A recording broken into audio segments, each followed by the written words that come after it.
Hello, good afternoon, everyone. Welcome to the 2023-2024 Community Grant Workshop. I'm going to share my screen.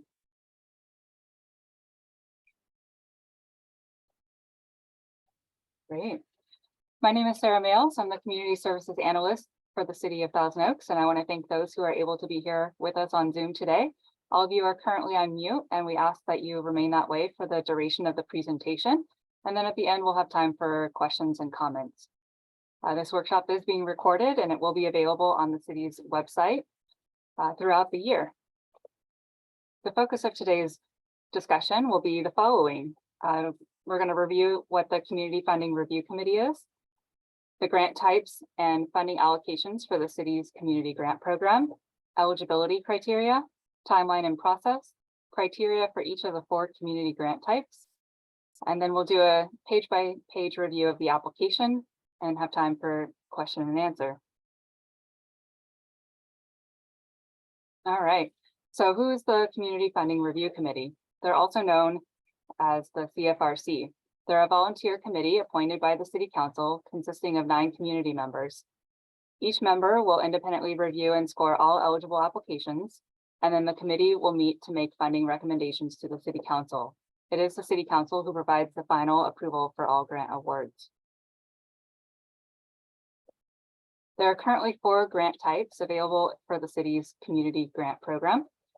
These numbers are on the screen in front of us are the anticipated allocation amounts for the upcoming grant cycle. These numbers may change in the future. Right now, there's $75,000 available for the sports grant, $45,000 for the environmental enhancement grant. For the community event grant, there's an annual budget of $100,000, and the resolution identifies that $85,000 will be awarded during the application cycle, and $15,000 is reserved for unanticipated off-cycle grant requests.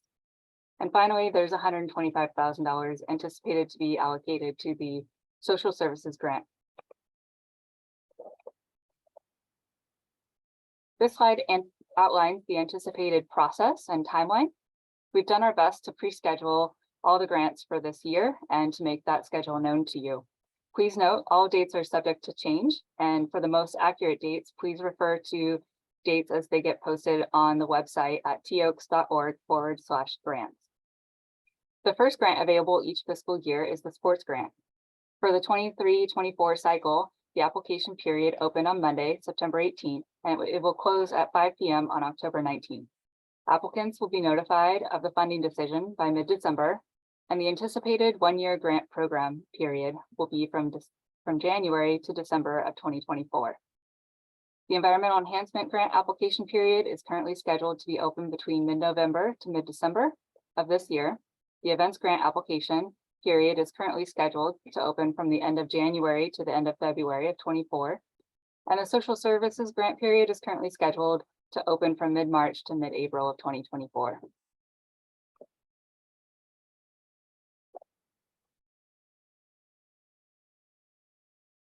This slide outlines the overall process. It's the same for all 4 community grants. When the application period opens, the application itself will be available on the city's grants website so that you can download it. It will always be placed in the section called Grant Documents. Please use Microsoft Word or similar to complete and submit the application. The grant application and all applicable required documents must be submitted before 5 p.m. on the deadline posted at toaks.org/grants. Applications must be submitted by email only to togrants@toaks.org. A confirmation email verifying receipt will be sent during business hours to applicants. If you do not receive a confirmation receipt, please assume that the city did not receive your application. Late applications will not be accepted. After the deadline, staff will review each application for completeness and submit eligible applicants to the CFRC to review and score. If it is incomplete, it will be submitted to the committee for funding. It will not be submitted to the committee for funding consideration. Each member of the CFRC scores each application independently. All scores are then submitted to staff who compile them for final recommendations. Then the CFRC makes those recommendations and submit to the City Council, who provides final approval. This process takes about 6 to 8 weeks. Prior to entering an agreement, the approved grantees must provide a W-9 and evidence of insurance with the correct amounts and coverage dates, as well as an additional insured endorsement form. Agreements will be prepared in DocuSign for grantees to sign electronically. Once executed, the agreements go to the city clerk for a contract number, then staff for a purchase order requisition, and finally to finance for the check request. This process can take up to 2 months. All grant-related expenditures, including any required matching funds, must take place within the 1-year period. After your program, project, or event is complete, and after funds have been spent, you have 30 days to submit the final performance report.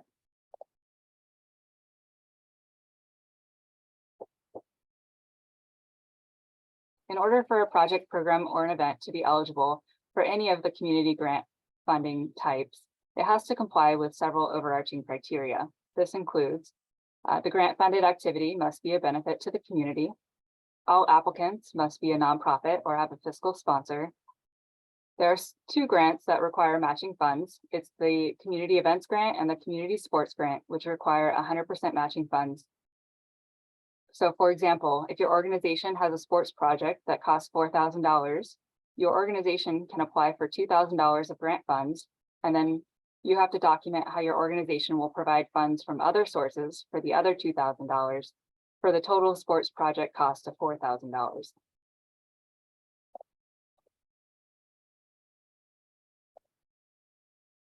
There are a couple areas in which grant funds are not eligible to be used. The first is religious or political activities or fundraising. Additionally, this year, the criteria was updated to reflect that grant funds cannot be used to provide for transportation or transportation-related activities. If your grant activity requires a transportation element, that will have to be funded with a different source. If your project, program, or event includes minors who will be working on the project, they must be supervised by adults at all times. Up to 20% of the grant award can be used for grant administration if it is indicated in the funds request budget in the application. If you do not request to use a portion of the funding for the grant project administration, you cannot do that at a later date. It must be in the grant funding budget on your application.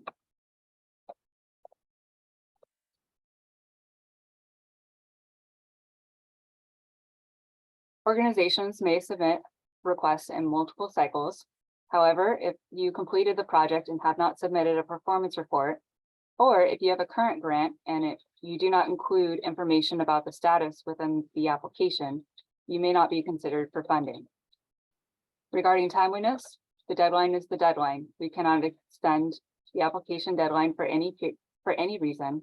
It is your responsibility to make sure you get the application in on time. A couple of key points that I'd like to make. If you do not receive a confirmation receipt, again, please assume that the city did not receive your application. Email us again or call us. I strongly advise against submitting the application in the final half hour, for example, between 4:30 and 4:59, right before the deadline. If the internet server is slow and it delivers it to the TOAKS inbox after 5 p.m., the application will be disqualified. If your organization missed a signature or an attachment or something on the application will be disqualified. All that said, if you get the application to us in advance, ideally a week in advance, we may have time to let you know if you're missing anything, as we can go through it and scan it for completeness, but not for content. And then you would have time to fix it and submit it prior to the deadline. So we definitely encourage early submission. Regarding insurance, this is a very important aspect of the grant agreement. The city requires that prior to granting any funds, applicants must provide evidence of insurance that meets or exceeds the city's requirements. The minimum requirements can be found in 2 locations. The first is the insurance affidavit, which is a required part of the application. And the second is on the city's website, the toaks.org/grants. There's an agreement template located in the grants document section that outlines all the insurance requirements. Each proposed activity will be evaluated individually depending on the proposed activity. The city may require additional insurance coverage.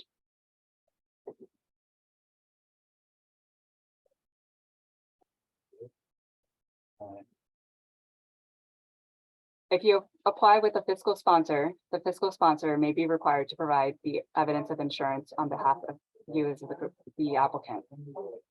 I highly recommend that before your organization completes this application, you talk with your insurance provider to fully understand what your current insurance policy is and to see if it meets the requirements of the city. If your current policy does not meet the minimum requirements, the insurance affidavit within the application outlines the process for your organization to request a modification or a waiver of insurance requirements. Please note that this must be done in writing and submitted either before your application or at the same time as your application. If a modification or waiver is not approved by the city, your organization will have 5 business days to submit a new request or to certify that your organization will be able to meet the requirements. If an acceptable insurance certificate is not provided within 2 weeks of the grant approval notification, the grant may not be funded. If your organization is awarded grant funds, there will be 2 documents that must be submitted as a requirement of providing evidence of insurance. The first will be a certificate of insurance, typically an accord form. And the second is an additional insured endorsement form. This is going to be a particular request that the city is going to look for each grantee this year. There are some specific requirements outlined in the affidavit. It's page 7 of the application. If you have further questions about insurance, please don't hesitate to reach out to me, call me or email me, and we can talk through your individual situation.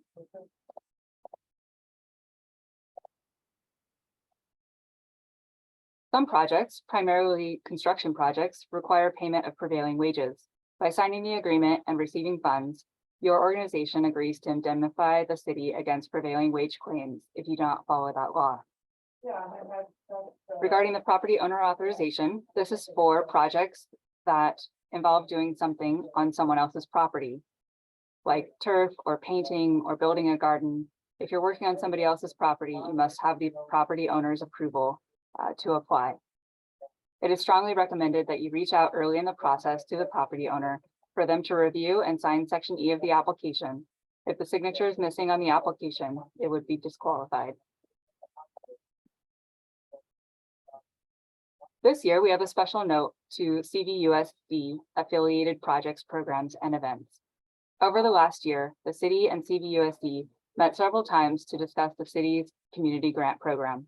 Based on these conversations, there are new instructions for CVUSD affiliated projects, and it impacts the entity that will be applying for the grant. So who should be applying? Is it the Booster Club or is it the school? Here's how to tell. If the project, program, or event is put on by the Booster Club itself, then the Booster Club will be the grant applicant. The grant agreement will be between the city and the Booster Club, and the Booster Club will provide the required insurance. For example, the high school dance Booster Club wants to host or put on an entire competition. In that case, the Booster Club would be the applicant and providing the insurance. Example B is when the project, program, or event is on behalf of a team or a school. This year, moving forward, the school will become the applicant on behalf of the Booster Club.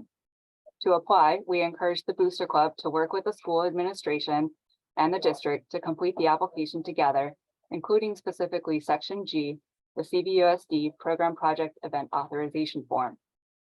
The grant agreement will be between the city and CVUSD or the school on behalf of the Booster Club.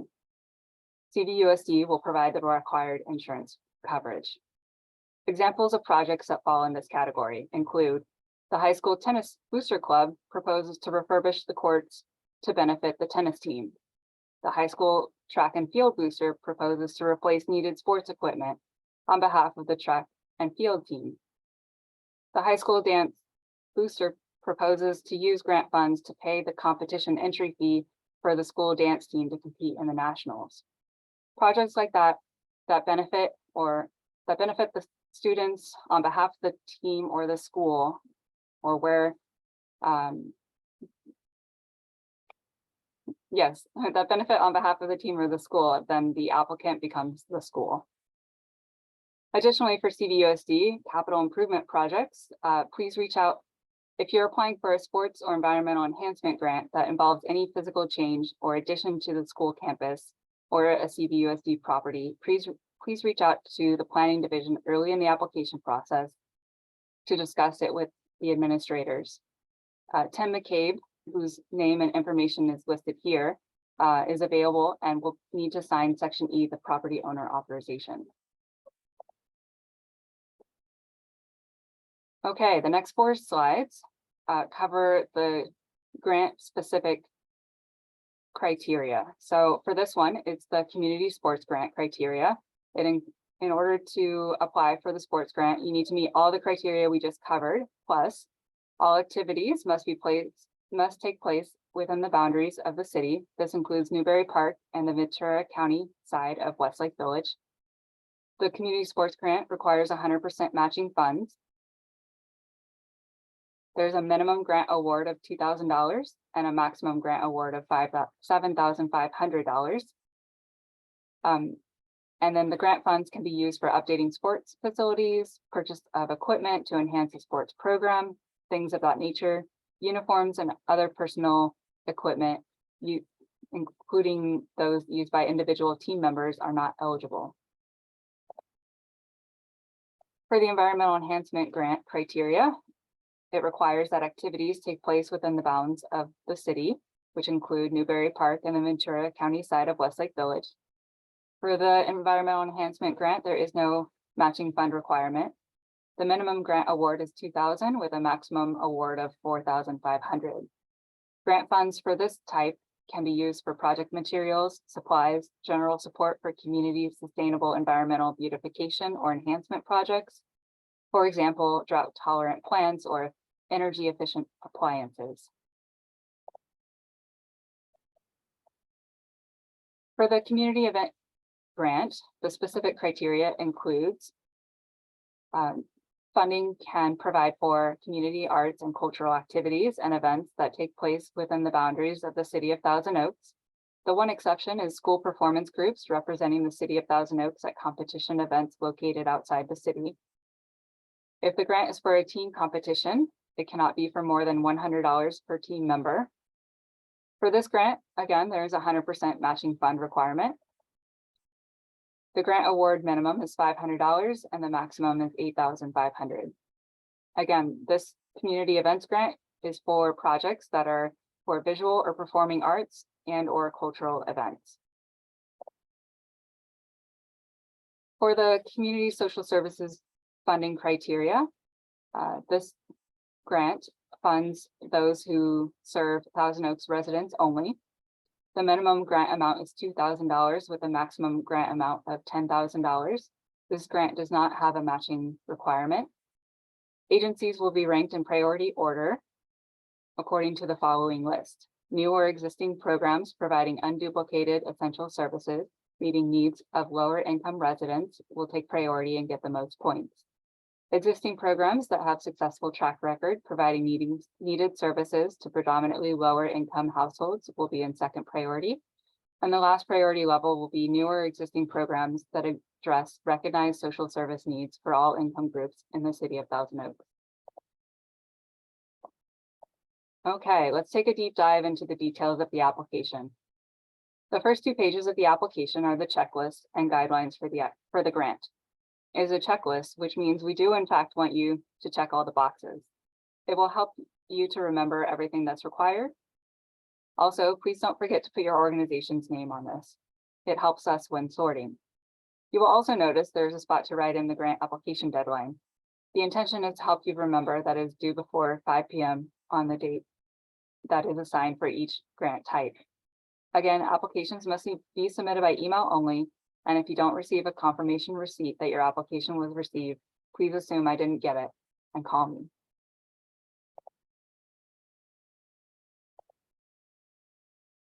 The first actual page of the application, which is page 3 of the packet, determines if the applicant qualifies to go to the CFRC committee. So please don't miss anything on this page. If you have a fiscal sponsor, remember also to complete section F. The contact person is who we will talk to if there are any questions or application issues. We ask that you provide an activity title and a brief description. If your program, project, or event does not already have a title, please create one. A title should be a couple of words. For the brief description, we ask that you use a sentence or two to succinctly describe the program, project, or event. For one example, the title could be Operation School Bell, and the brief description is provide school clothing to low-income students at the Conejo Valley Unified School District. We ask that you include not only the amount of grant funds that you are requesting, but also the total cost of the activity. There's also a place for anticipated dates that you will use the funds. We know that sometimes there are ongoing dates, so you can put a date range. The payee is the person who will, or the entity that will receive the money. Remember, if you have a fiscal sponsor, the money will be sent directly to them. For the next page at the top, in most cases, the city requires 2 authorized grant agreement signers. If your organization uses a fiscal sponsor, one of the authorized signers will be from the fiscal sponsor organization. If you are a CVUSD school, please list the authorized signer as the director of school. The main part of the application are the 7 questions listed on pages 4 and 5 of the application. Each question includes how many points it is worth. Please keep in mind the criteria of the grant you are applying for and integrate the criteria into your responses. Question number 1. We want to know about your organization. We hope that you will tell us your experience in the community and why you are qualified to provide the type of program, project, or event that you are proposing in the application. Question 2 is a detailed description. We ask that you be specific about what your organization is doing and how it relates to the community grant criteria. For question 4, we want to know who will benefit and how. For question 5, we want to know if your project, program, or event is new or if it's ongoing. We ask that you only answer one of the 2 questions. If the project, program, or event is new, please describe your plan and your timeline. This is your opportunity to convince the committee that your organization knows what you're doing and you're ready to implement the activity if you are funded. If the program, project, or event is existing, this is your opportunity to convince the committee that it has had an impact and has been successful. We ask that you attach data and any pictures. If you have a currently funded grant, you know that the application is due before the performance report is due.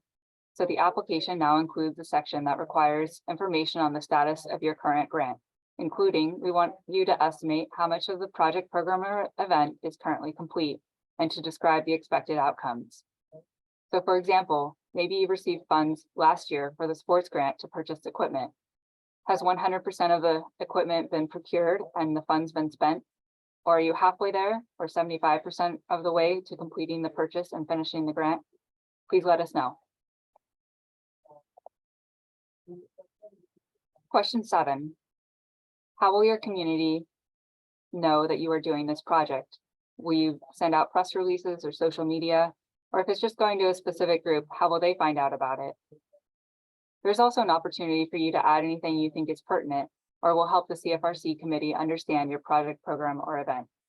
Remember, funds are limited and not everyone who applies will receive funding. So the more detail you can provide, the better. The next part of the application is section C. It's the program budget. For the purpose of the grant application, we want to see the total activity income and expenses. We are not requesting your overall organizational budget, just for the program, project, or event that you're applying for. Item C1, well, let me go to the next page. I've got it blown up a little bit. Item C1 is for you to record all funding or income sources that will pay for the program, project, or event that you're proposing.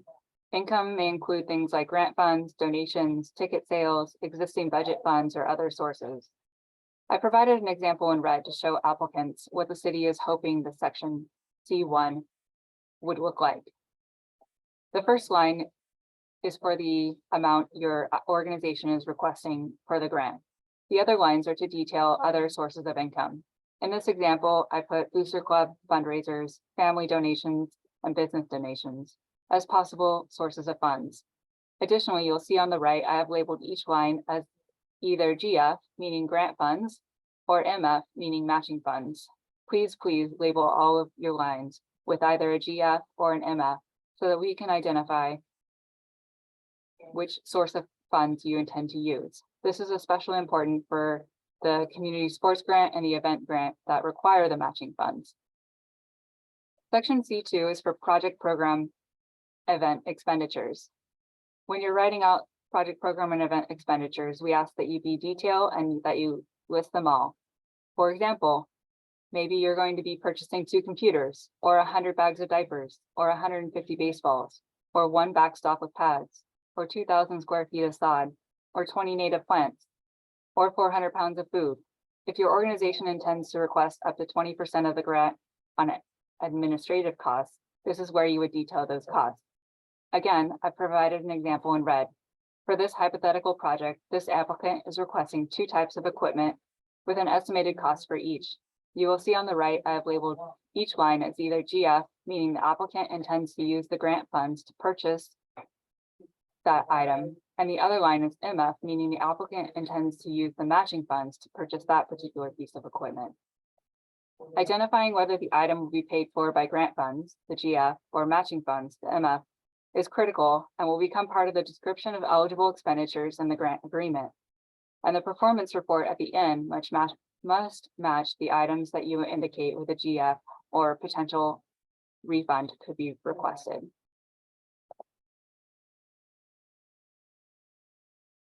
At the end of the application, well, page 6, it's not quite the end of the application, but we'll call it that for now. There is a spot for certification and signature. I would like each person to review the signature policy, which is the city will accept actual signatures, scanned signatures, or a verified digital signature from DocuSign or Adobe. Electronic signatures that are not clearly certified will not be accepted. The application must be signed to be deemed complete. It will be the sole decision of the city staff to determine if the signature meets the criteria. So please make sure it's clear so that when we see your signatures, I know that it came from DocuSign or Adobe and it has the certified stamp on it, or that it's clear that you signed it and took a picture of it and scanned it in.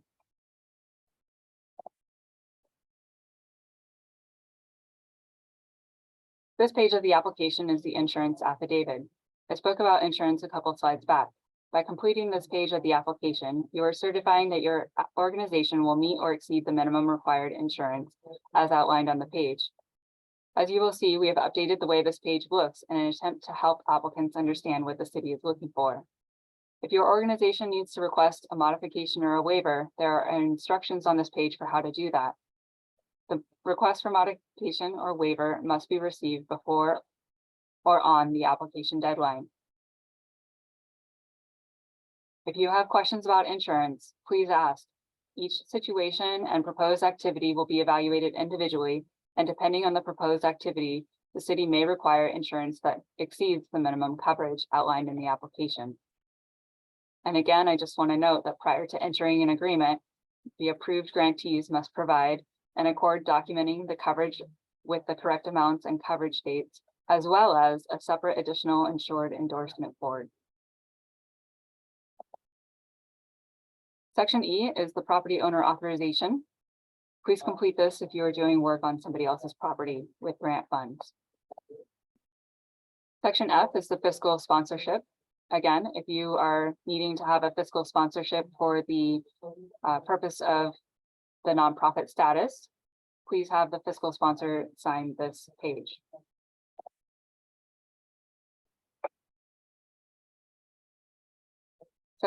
This section is the CVUSD project program and event authorization form. If you remember, under the project criteria, this is the part of the new process for CVUSD affiliated projects. This form is for projects that are initiated by booster clubs that are on behalf of a team or school. So as we learned earlier, for these situations, the school is going to become the applicant on behalf of the booster. And to ensure that the booster and the school all have the authorization needed from the district, please complete this form. And then this page is optional for any organization that will need to request a waiver for workers' comp. This is the most common request for waiver of insurance that the city receives. We do not provide this or a form similar to this for other types of insurance policies, only for workers' comp. So if your organization needs to make a modification for, say, the automobile requirement, you can submit that in writing on letterhead with your application. That concludes my presentation for the day. Thank you for listening, and I will open it up for comments and questions.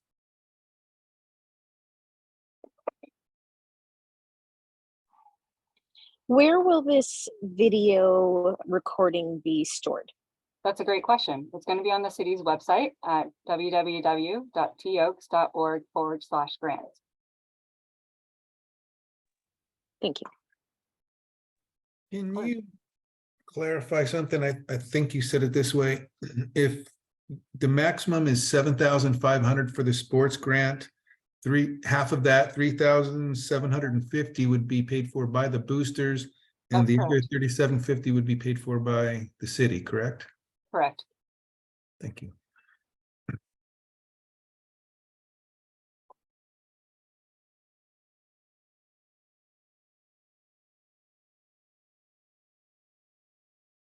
Don't be shy. Anyone else? I'm also available by email at togrants@toaks.org, or you can call me at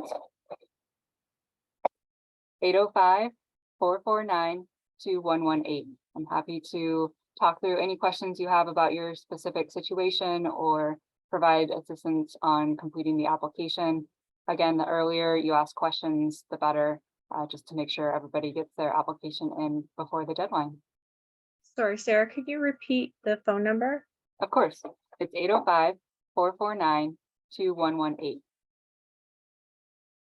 And then I just wanted to clarify the sports grant, the 7,500, is that the maximum that you guys would grant? So you could actually have a project up to 15,000?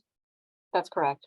Okay, and then we would pay 7,500 and then, okay, thank you. And honestly, your project could be more than that if you do more than 100% matching funds. Right, okay. I have one more question regarding, I saw something in the paperwork. If it's shared property between CVUSD and CRPD, was there something special that needed to be done? So whoever the property owner is, and in this case, sounds like it might be both of them, it would be good to have each of them have awareness of what you're proposing to do and complete the property owner authorization form. Okay, thank you. I had another question with regard to the sports grant. If we're looking at purchasing timing equipment, and so how does that work as far as the insurance information stuff? If we're purchasing equipment we do track and field for the community. Oh, so you're not related to CVUSD? Is that correct? Correct. Okay. Yeah, it's a youth track and fields TO flyers, and so we use the high school track, but Yeah, we're great. wanting to purchase our own timing equipment because it's super hard to get timers these days. Yeah, that sounds great. Then for the property owner, you would, of course, fill out the property owner authorization, but for the insurance, then it would be the nonprofit who is the applicant or the fiscal sponsor who would need to provide evidence of insurance. And Section D, the insurance affidavit, outlines the minimum requirements of the city. So you would need to look at and probably discuss with your insurance provider if your policy currently meets the requirements. And if it does not, there's instructions on that page for how to submit a request for either a modification or a waiver of the requirement. And then we can work together on the details of that, and any request for waiver or modification has to be reviewed and approved by the city's risk management office. Okay. So it's a little bit of a process, but don't let that be the reason you don't apply, Okay, all right, thank you. of course. All right, I do actually have a quick question again, going back to the community service. Is, from what I understand, the new policy is for CVUSD to be the named organization, and then the booster club is secondary to that. Is that correct? So for instance, point A on the general information, it says name of organization or group. Would that be CVUSD? So yes, if you're, for example, a booster club who's proposing an activity that's going to benefit the students at the school or the school itself, then we are requesting that the school apply. So the applicant would be the school. I don't know what school you are, but let's say it's Newbury Park High School, and it would be on behalf of the track and field boosters. Right. And you would fill out the whole application. And the reason for that primarily is insurance coverage. Okay, so my thing is I am actually the track president at the, Oh. at the high school at Thousand Oaks, Okay. and the booster club president. So we're looking to purchase equipment. Mhm. So we would have to go through that whole process of CVUSD being the main applicant, and then on behalf of the track and field booster club. So that's how that has to be presented on this Correct. application, and then including that one page that had just the booster club information with all the signatures on it. Correct. Okay, Yeah, so you're going to get a signature from the school principal and also the director of school. And because you're a high school, it would be Brian Mercer. okay. Can you say the And name again, please? I'm sorry. Brian Mercer. If you send me an email at togrants@toaks.org, I can make sure you have all the contact information that you need. Okay, And if it's, I think I missed the Okay. opportunity to put it on the application itself, but okay. So do I need to communicate with them that that's my intention up front before I do this application, and so that they're not like blindsided by this? I recommend reaching out, the sooner the better. Okay, We have had multiple conversations with the district level. When I sent out the information regarding the sports grant opening up, I did include all the directors of schools and principals. But that's not to guarantee that the information passed through and will make it a seamless process. This is the first year that we're doing this process, so okay. yes, All right, reaching out so- early is recommended. Okay, so including Brian, should I also include Dr. Bergman on that as well? Like for communications, just with our intentions, this is what we're going to do or we're applying for, or is that necessary at this point? I don't know who the other gentleman is that you named. So Dr. Bergman is the principal at TO High School. Oh, okay. Eric Bergman, yeah, I heard that wrong. You're right. Yes, then I would probably reach out to him first. okay. Perfect. All right, thank you. Of course. So on that, sorry, on that note, can multiple boosters from one high school apply Absolutely. for, okay, good. I just didn't want to have to take Paula out. Thank you.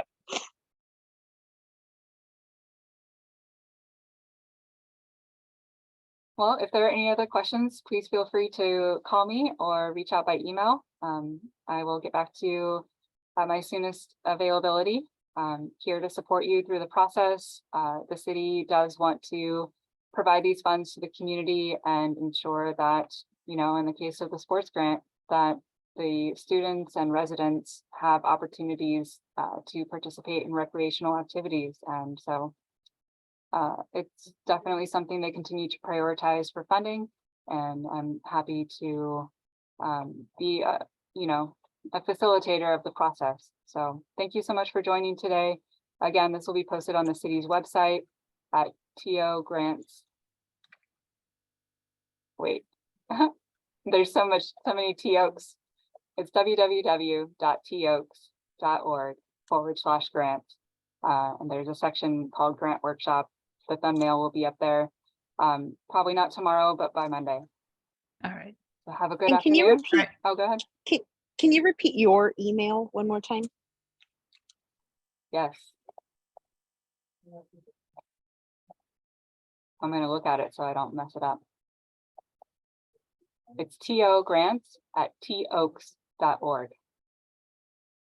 And it's listed on the city's website. There's a hyperlink. Thank you. Thank you so much, Sarah. All right. Thank you, All right. Sarah. Thanks, everyone. Appreciate Have it. a great afternoon. All right. Thank you. You too. Alrighty, bye.